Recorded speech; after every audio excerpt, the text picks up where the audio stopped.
दोस्तों नमस्कार, आप देख रहे हैं जी टीवी लाइव न्यूज। मैं हूं आर के अजय।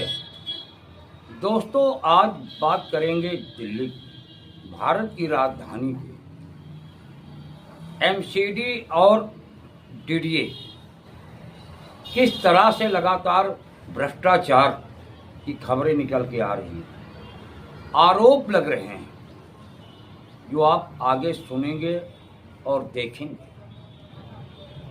आपने देखा होगा दिल्ली में जगह जगह आपको अवैध रूप से बसें खड़ी मिल जाएंगी और पार्किंगों का टेंडर ख़त्म हो जाता, फिर भी वो पार्किंगें चलती रहती हैं और ठेकेदार और डीसी कमिश्नर इन्हीं की एमसीडी की कर्मचारियों का ठेकेदारों से मिले रहने का आरोप, क्योंकि मिलकर मोटे मोटे पैसे लेना, क्योंकि ये आरोप है। क्योंकि अगर टेंडर प्रक्रिया में इतनी देरी क्यों होती है, क्यों 4-4, 6-6 महीने टेंडर नहीं निकाला जाता और ठेकेदार मालो माल होता रहता है पार्किंग का। और जो एमसीडी के कर्मचारी हैं, इंस्पेक्टर हो गया, एआई हो गया, डीसी हो गया, ये सब मिलकर कानून की धज्जियां उड़ाते रहते हैं और ठेकेदार के सहारे मोटा मोटा पैसा खाते रहते हैं। इसी को उजागर करते हुए अभयराज तिवारी ने एजीटीवी लाइव से बात किया और मैंने उनसे सवाल पूछे जो आप इस खबर में देखेंगे। और कितना सही है कितना गलत एजीटीवी लाइव इसकी पुष्टि नहीं करता। उनके कहने के अनुसार आपको बता रहा हूं, जो आप आगे उन्हीं की जुबानी सुनेंगे। दोस्तों एमसीडी का भ्रष्टाचार किस तरह बढ़ता जा रहा है और उन्होंने बुलंद मस्जिद के पार्किंगों का भी जिक्र किया है, अन्य जगह और भी पार्किंगों का जिक्र किया है। और ये जो है पेट्रोल पंप के आसपास शास्त्री पार्क, आईटी पार्क में जो बसें खड़ी रहती है अवैध रूप से, इनकी बात किया है। यानी कि जब इतने क्षेत्र की बात हो रही तो पूरे दिल्ली में किस तरह से ये एमसीडी विभाग के अधिकारी किस तरह काम करते होंगे, इसी से आप अंदाज़ा लगा सकते हैं। देखिए अभयराज ने एजीटीवी लाइव से क्या कहा और मैंने खुद उनका इंटरव्यू लिया हूं, जो आप इस खबर में देखेंगे। दोस्तों नमस्कार, देखिए आगे। देखिए इस समय मोदी सरकार, डबल इंजन की सरकार में दिल्ली की बात कर रहा हूं। इस समय मैं दिल्ली में हूं, कश्मीरी गेट में हूं। जो रेखा गुप्ता जी हैं, इस समय उनका बुलडोजर आपको जगह जगह चलता हुआ नजर आ जाएगा। कहीं झुग्गी तोड़ती है, कहीं पटरी सफाई करती है। लेकिन दोस्तों ये भी बताता चलो, इतने अवैध जहां जहां देखो, कहीं पार्किंग बना रखे, कहीं रिस्के, कहीं और भी कारोबार कर रखे। लेकिन क्या जो है रेखा की नजर वहां नहीं जाती, या एमसीडी कर्मचारी जो अंधे बहरे हैं, डीसी कमिश्नर की मैं बात कर रहा हूं। दोस्तों मेरा नाम आर के अजय है, आपने देखा होगा कई चैनलों में, लेकिन आज एजीटीवी लाइव इस चीज का खुलासा करने जा रहा। दोस्तों आपने देखा होगा अभी जो है जगह जगह आपको जो रेखा जी यहाँ की मुख्यमंत्री है दिल्ली की, भारत की राजधानी, इंडियन कैपिटल दिल्ली की राजधानी की मुख्यमंत्री हैं। लेकिन जो गरीब रोजगार करते हैं उनकी नजर तो वहां जाती है, लेकिन दोस्तों वहां नहीं जाती जहां अवैध रूप में गाड़ियां खड़ी होती हैं। पूरी दिल्ली में मैं जाता हूं और देखता हूं कहां कहां किस तरह से अवैध पार्किंगें चल रही है। और इस समय मेरे साथ ही बैठे हुए अभयराज तिवारी जी, मैं इनसे बात करूंगा और ये बताएंगे, एमसीडी की कुछ पोल पट्टी खोलेंगे, क्योंकि ये बहुत पुराने ये पार्किंग भी चलाते हैं और भी समाज सेवा भी करते हैं। ऐसे जानने की कोशिश करूंगा सर, कहां कहां आपकी नजर में अवैध पार्किंगें हैं और जो सरकार दावा करती है कितना सच्चाई उसमें। भाई पहले तो अपना नाम बताइए, क्या मेरे सामने। मेरा नाम अभयराज तिवारी है और श्रीवास्तव जी आपको अपनी तरफ से हाथ जोड़ के प्रणाम करता हूँ, क्योंकि आप आए और ऐसे मुद्दों को समाज में उठाने की जरूरत की या हिम्मत की, ये आपके लिए बहुत तारीफ की बात है। अच्छा सर, एक बात बताए, ये रेखा गुप्ता जी गरीबों का आशियाना तो उजाड़ रही हैं, लेकिन वहाँ अवैध रूप में पार्किंग में चल रही है और भी कारोबार हो रहे, क्या उनकी नजर वहाँ नहीं जाती? क्या कहना चाहते हैं आप? हाँ, सिर्फ वास्तव में आपसे यही बताना चाहता हूँ कि पहले तो ये था कि चलो आम आदमी पार्टी की सरकार है, अब तो हमारी भाजपा की सरकार हो गई। 1, 2, 3 तीनों पैनल भाजपा के हैं, तीनों है, ठीक है ना? त्रिवर रंजन की सरकार का हो। जी जी। और अब तो देखो, आपको पता ही है कि हम लोग जन्मजात भाजपाई हैं, भाई कुछ भी हो, पार्टी से भी जुड़े हैं, समाज सेवा से भी जुड़े हैं, ठीक है ना? तो पार्टी तो हमारे लिए माँ के बराबर है, लेकिन कुछ ऐसे भी कार्य हमारी पार्टी की तरफ से हो रहे हैं जिन पे भाई हम मानते हैं कि 100 अच्छाइयों में 1-2 गलतियां हो जाती हैं। 1-2 गलती कैसे है? आप पार्टी का पक्ष क्यों रख रहे हैं? ये सामाजिक पक्ष रखिए ना। यहाँ पे देखिए, रेखा गुप्ता जी बड़े बड़े वादे किए थे, जहाँ झुकी वही मकान, लेकिन जो है वहाँ पे वो चीज तो हटा रही है, लेकिन जो अवैध पार्किंगें चल रही है जगह जगह देखो तो क्यों आप जो है पार्किंगों पे आपकी नजर जाती है या सही है गलत है? मेरी बात नहीं, आप 16 आने सही कह रहे हैं। अब देखिए, अवैध तो एक अलग मुद्दा हो गया। आप ये देखो कि निगम टेंडर कर रही है। अच्छा, एक पार्किंग है चर्च मिशन, जिसका लगभग आज 3 साल से ठेकेदार 1 रुपए भी रेवेन्यू नहीं जमा कर रहा है। अच्छा। लगभग 32 लाख रुपए का पहले इसका टेंडर था। अच्छा। ठेकेदार ये कहता है जी रेवेन्यू लॉस हो रहा है। अच्छा। ठेकेदार कोर्ट चला गया है। अच्छा। उसके बाद DCRP सेल, AORP सेल इतने मेहरबान है ठेकेदार पे कि उस पार्किंग की रिजर्व प्राइस 50,18,000 रुपए रख दिए हैं। अच्छा। अब आप बताइए, जिस पार्किंग से 28 लाख या 31 लाख रुपए ठेकेदार नहीं दे पा रहा है और पिछले 2, 2.5, 3 साल से 1 रुपए भी रेवेन्यू नहीं जमा कर रहा है, जैसा सुनने में आया, कोर्ट गया हुआ कि मेरा लॉस हो रहा है।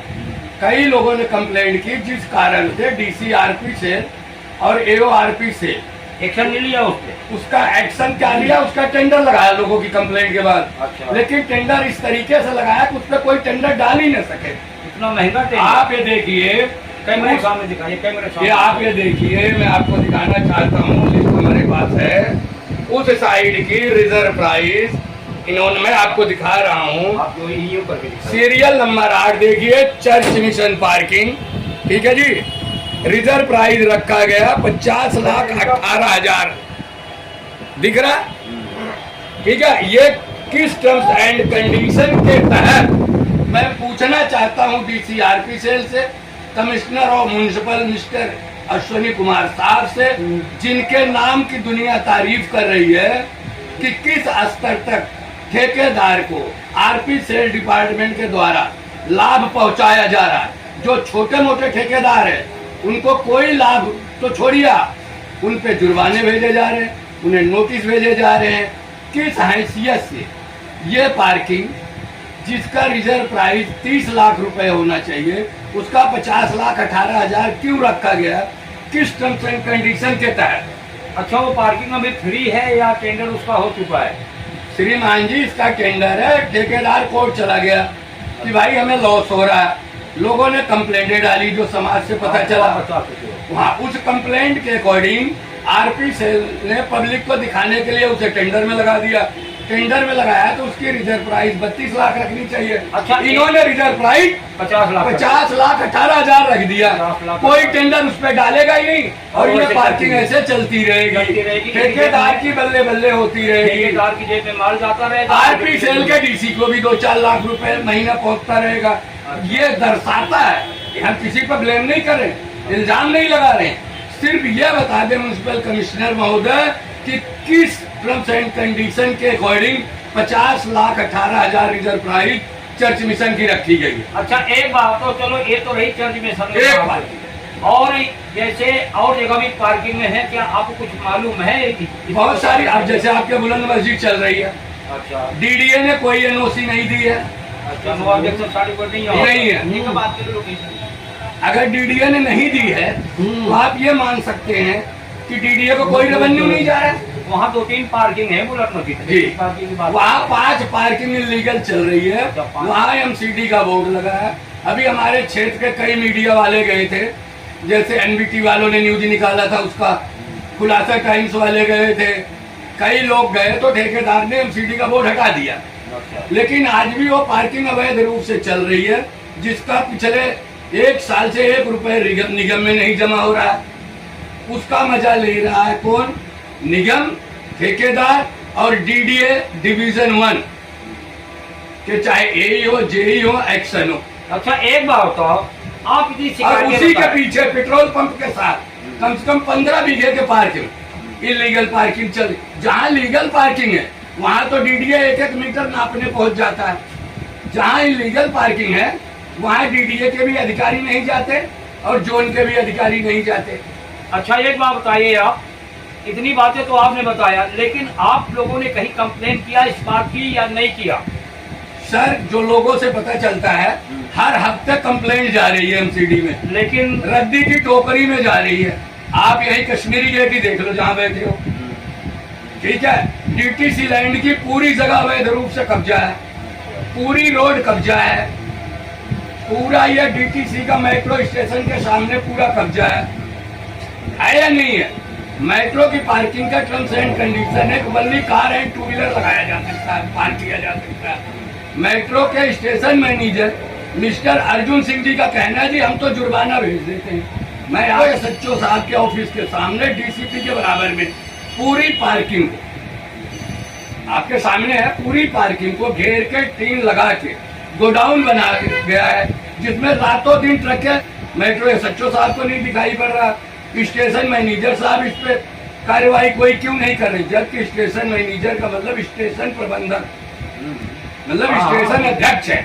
हर जिम्मेदारी अच्छाई और बुराई के लिए स्टेशन मैनेजर जिम्मेदार होता है। यानी सबसे बड़ा भ्रष्टाचार की जड़ Kashmiri gate metro station manager है, जो ये अवैध कारोबार करवा रहा है। अच्छा, एक बात तो, लेकिन कोई आवाज उठाने वाला नहीं। आपने कहा पार्टी में आप हैं, आप पार्टी से हैं, सदस्य भी है, आपको खुशी भी है, तो 27 साल बाद बीजेपी आई है, बड़ी खुशी की बात है। लेकिन आपकी क्यों नहीं सुनी जा रही है, ये बताइए आप। देखिए सर, ऐसा हम लोग खुल के देखो, जहाँ सरकार की बात होती है, कोई भी कार्यकर्ता हो, हम लोग किसी भी पार्टी का विरोध नहीं करेगा। हम देखो, उचित भी नहीं ना, कोई अपनी माँ का विरोध करता है का? अरे कोई गलत कर रहा कोई गलत नहीं है, ये तो जनहित में आप लोग इस मुद्दे को जब उठाएंगे, आप लोग मीडिया पर्सन है, आपकी आवाज जनता की आवाज होगी, आपका हर एक शब्द जनता जनार्दन के शब्द होंगे। आपकी आवाजों में वो ताकत है कि आप लोग मीडिया के एक चौथे 5वें स्तंभ कहे जाते हैं, चौथा स्तंभ कहे जाते हैं। कार्यपालिका, न्यायपालिका, विधायिका, फिर आता मीडिया, चौथा स्तंभ आता है ना। तो जो आवाज की बुलंदी आपके मुंह से निकले हुए शब्दों में होगा, वो आम जनता से नहीं होगा। आम जनता द्वारा की गई कंप्लेंट को रद्दी की टोकरी में डाल दी जाती है। वो चाहे थाना प्रशासन हो, चाहे ट्रैफिक प्रशासन हो, चाहे डीडीए हो। कुछ लोगों ने कहा ट्रांसपोर्ट कमिश्नर महोदय तक कंप्लेंट दिया है, ट्रांसपोर्ट कमिश्नर को कंप्लेंट दिया है, क्यों नहीं कार्रवाई करते? अब ये आपको आप लोग जब मुद्दा उठाओगे तो उस पर ज्यादा वजन पड़ेगा। जनता आती है, हमसे भी कहती है, 1-2 बार हमने भी वीडियो डाला है, लेकिन कोई कार्रवाई नहीं, कोई एक्शन नहीं। अब रह गई, अगर आप कहते हैं निगम पे, निगम में आरपी सेल डीसी की एक ऐसी एचओडी की सीट है कि यदि निगम का आरपी सेल डिपार्टमेंट ईमानदारी पे आ जाए तो निगम घाटे की बजाय सैकड़ों करोड़ रुपए ईयरली मुनाफे में तब्दील हो जाएगा। सारा घोटाला आरपी सेल करता है, हर ठेकेदार को घोटाले का रास्ता आरपी सेल के अधिकारी, एसी, इंस्पेक्टर और खास करके डीसी साहब बताते हैं। अच्छा, आज की डेट में आपको बताऊं, जो कुछ लोगों से मेरे संज्ञान में आया है, कितनी फाइलों में घपला करके एडिशनल कमिश्नर अमित कुमार साहब के टाइम तक अप्रूवल करके हर एलआई के जोन के अलमारी में रखी हुई है कि कब मिस्टर अश्विनी कुमार का ट्रांसफर हो और वो फाइलें खुले। आगे जाए सिग्नेचर के लिए, ताकि किराया कम किया जाए। किसी में 30%, किसी में 40%, समझ रहे बात को? मतलब आप समझिए, इंस्पेक्टर ने नोटिंग कर दिया है। एसओ, एओ, एसी, डीसी कंप्लीट करके, एडिशनल कमिश्नर पूर्व घुग्गी मार के उन फाइलों को रख गए हैं। किन किन फाइलों का जिक्र करूं मैं आपसे? जैसे आप गांधीनगर है, आज पिछले जब से टेंडर हुआ 1 रुपए भी निगम में नहीं जमा हुआ। ये कह दिया गया कि ये पार्किंग की जगह NHIA ने ले लिया है। अच्छा, आपके पास कोई प्रूफ है? आप जाइए ना डिपार्टमेंट में, मांगिए किराए की रसीद। वो ये कहेंगे मैंने NHIA को हैंड ओवर कर रखा। अब ठेकेदार ने फाइल चलाई थी कि इसमें तो 50 गाड़ी की जगह है। आप कैमरा लेके जाइए, गांधीनगर पे 300 गाड़ी खड़ी है, उसका किराया 7,65,80,000 रुपए था। फाइल चली हुई 1.5 लाख रुपए किराया करने के लिए कि 55 गाड़ी की मात्र जगह है। और आपको बता दूं, फाइल होके कमिश्नर साहब के टेबल पे 20 दिन पहले पहुंच गई थी। जिस दिन एडिशनल कमिश्नर साहब रिटायर हुए उससे 3 दिन पहले। अब उसमें क्या हुआ, ये जानकारी का विषय है। सीधे घपला है या नहीं, मैं आपसे पूछना चाह रहा हूँ। और दूसरा, जब बुलंद मस्जिद का कोई किराया नहीं जा रहा। अच्छा, वो फ्री? डी भाई, उनका कहना हमने नेशनल हाईवे वालों को दे दिया। नेशनल हाईवे का काम खत्म हुए भी सदी बीत गई, पार्किंग एक दिन भी बंद नहीं हुई। DDA ये कहती है हमारा जो है MCD से क्या कहता है, MU साइन हुआ पड़ा, MU ठीक, लेकिन साइन तो जब होगा जब आप NOC दोगे तभी तो DDA को किराया मिलेगा। जब DDA ने NOC ही नहीं दिया है तो DDA में रेंट ही नहीं जा रहा है। जब DDA को रेंट नहीं जा रहा है तो DDA डिवीजन 1 उस पार्किंग को क्यों नहीं खाली करवाता? खाली करवा के क्यों नहीं घेराबंदी करता? ऐसे बुलंद मस्जिद के पीछे back side just petrol pump के बराबर अपोजिट में कम से कम 20 बीघे के पार्क में अवैध कब्जा। DDA वहाँ डेमोनेशन क्यों नहीं करती? वो तो सिर्फ भ्रष्टाचार। वो कहते हैं सफाई करते हैं, बार बार तो DDA कहती है हमने इधर हटा दिया, वीडियो बना के डाल देते हैं। सर, ये लोग करते क्या है, जहाँ की आप लोग कंप्लेन करोगे बैठ कर 10 मिनट के लिए गाड़ी हटवा देते हैं, फोटो खींचते हैं, फोटो खींच के कंप्लेंट की फाइल कर देते हैं, बाद में काम वैसे सुचारू रूप से जारी हो जाता है। समझ रहे बात को? ये है कहानी। क्या पूछोगे आप? ये है अभय राज जी, जो आपने सुना। इन्होंने अपनी सरकार में रहते हुए फिर भी सरकार की पोल पट्टी खोल रहे हैं। दोस्तों, ये तो छोटी सी एक ट्रेलर है, लेकिन पूरी दिल्ली में किस तरह से ऐसे पार्किंगें चल रही है सरकार की मिलीभगत से, अधिकारियों की मिलीभगत से, जो कि सरकार का अरबों रुपए का नुकसान हो रहा है, लेकिन सरकार उस पर ध्यान नहीं देती। मैं श्रीवास्तव जी आपसे इतना ही कहना चाहता हूँ, सिर्फ और सिर्फ आपके माध्यम से कमिश्नर साहब श्री अश्विनी कुमार साहब से एक नम्र निवेदन है कि सिर्फ 5 फाइल RP सेल की मंगाए डेली। जितनी पार्किंग है लगभग 250, 5 फाइल मंगाए और ना DC को बताए, ना AO को, ना AC को, और हर फाइल की NIT की कॉपी अपने साथ रखें। NIT में एरिया मेंशन होता है कि कितना एरिया अलॉट किया गया।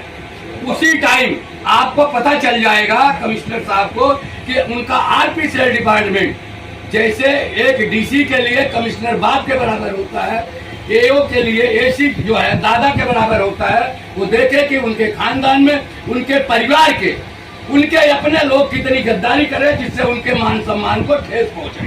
तो अभी आपने सुना कि दिल्ली का जीता जागता हाल है, जो अभय राज तिवारी बता रहे थे, जो सामाजिक कार्यकर्ताओं तथा पार्किंग भी चला चुके हैं, अब भी चलाते होंगे, इतनी मुझे जानकारी नहीं है, ना मैंने इस सवाल को पूछा। लेकिन दोस्तों, जब आपने देखा इनके बताने के अनुसार जरा सी दूरी में ये हाल है, तो पूरी दिल्ली का क्या हाल होगा? आप देख रहे हैं AGTV लाइव आज के